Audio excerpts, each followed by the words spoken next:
I wanted to do a quick video on teaching dogs to shake. So I am not one for like trick training. I'm not a big trick trainer myself. But on the other hand, I will say that it's good for dogs that are underconfident.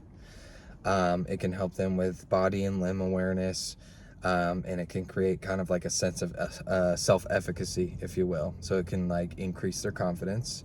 And if they're in a situation, like if you're in a situation with your dog where they're not quite comfortable, like they're a little apprehensive but not totally over threshold, the more things that they have in their repertoire that they can do, if they're in seeking mode and if they're motivated and if they're responsive to cues and to maybe lures and food reinforcers, then it can improve that situation, help you guys get through it, like if you're in like a waiting room at the vet or something like that. Okay.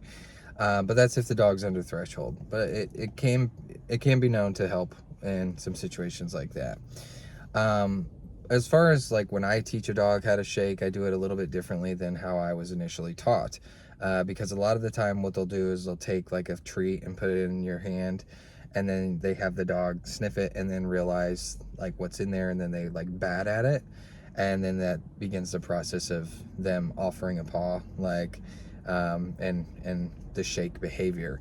I will say also that offering a paw can be helpful if I'm working with students that need assistance with, like, they need to work on grooming protocols involving their feet. So cleaning their feet, trimming their nails, dremeling their nails, things like that.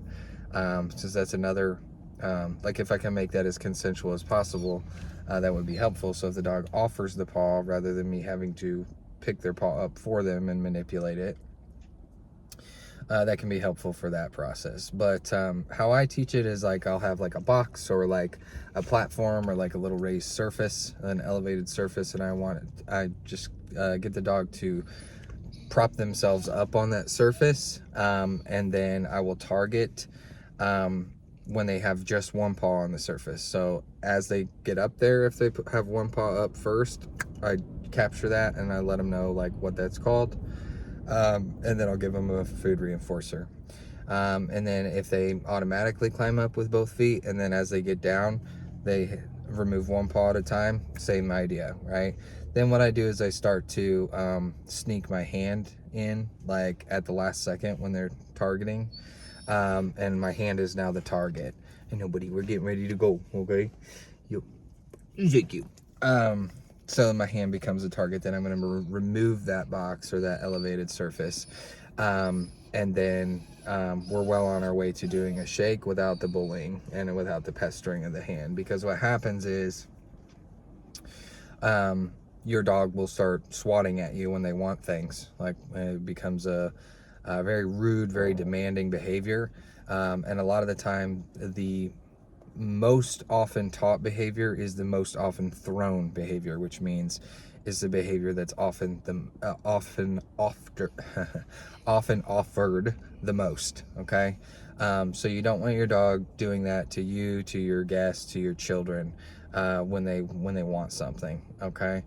So this is just like a workaround that I've found that works for me. I've used it with all kinds of different surfaces, including like a cinder block when I was at the shelter, whatever I had on hand, and it gets the job done and skips the rude, demanding, bullying behavior. Okay, so thank you very much for watching. Appreciate it.